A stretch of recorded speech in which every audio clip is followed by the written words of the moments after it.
there are moments where like I can sit and realize and think like, oh, I've been super successful at this. Like I've had a screenplay that was produced with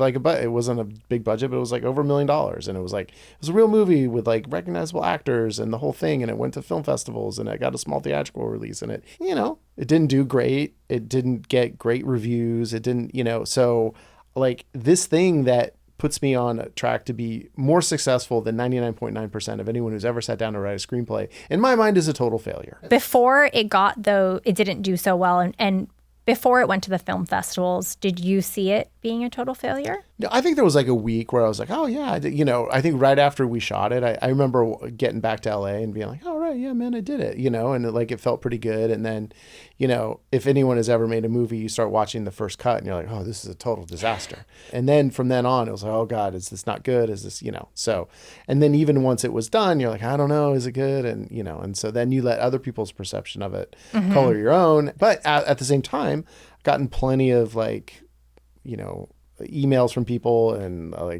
people who enjoyed the movie and or are fans of it. So it was, it's a mixed bag, right? So, right. Yeah.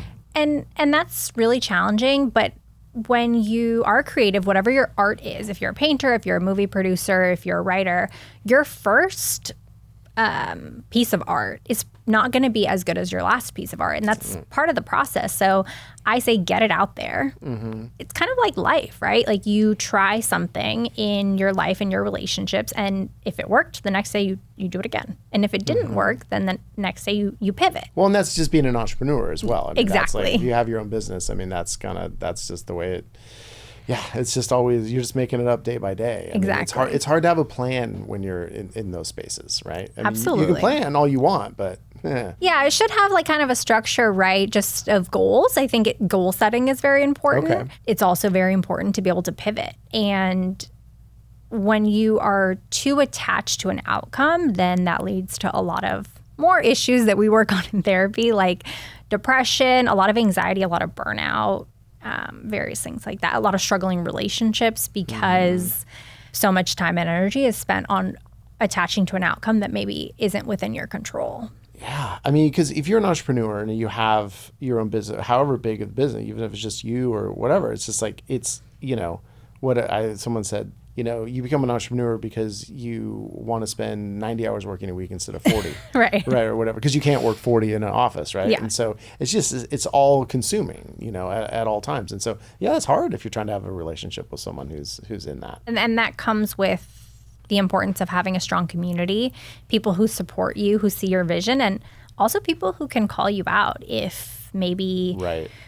you are so attached to your business that you're neglecting your family or your health or other things that are priorities for you. Right. That resonates with me too. And kind of something that we've been, I think, touching on a little more on the show is having community, of kind of having, of being adults and and having people we can rely on. And in fact, this show is kind of about Tyler and I becoming better friends and being there to support each other, because there is this loneliness epidemic, right? Mm-hmm. So what are we faced with just in kind of general terms as societally, and how can we form better relationships and form more community with people? A lot of people are not engaging with other humans, and it's creating this massive loneliness epidemic. Well, right. And I even have some stats with that. It's like loneliness, so it increases your risk of premature death by up to 29% and a 50% increase rate in dementia in older adults. 29% more heart disease, 32% increased rate of strokes. I mean, geez, I'm surprised I haven't keeled over at this point. A lot of really bad health outcomes can go from, this mental health issue of not feeling connected to people. Yeah, I read recently that loneliness is more dangerous for your health than smoking. And that to me was very astonishing, but I also understand it from the therapeutic aspect because humans are wired to connect.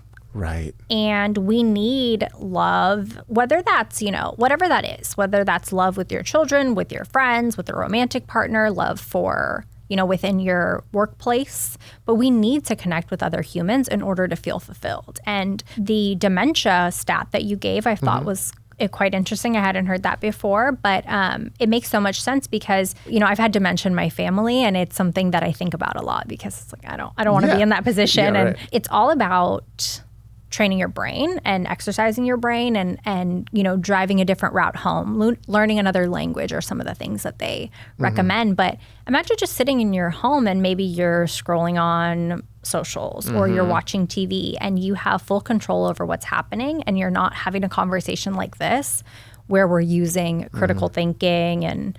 Well, you are. Don't. And then we also, unfortunately, people might come for me for this, but with the prevalent use of AI, it totally zaps critical thinking. And then we're using AI for relationships. I've seen that. Yeah, it's not the good. healthiest. Yeah.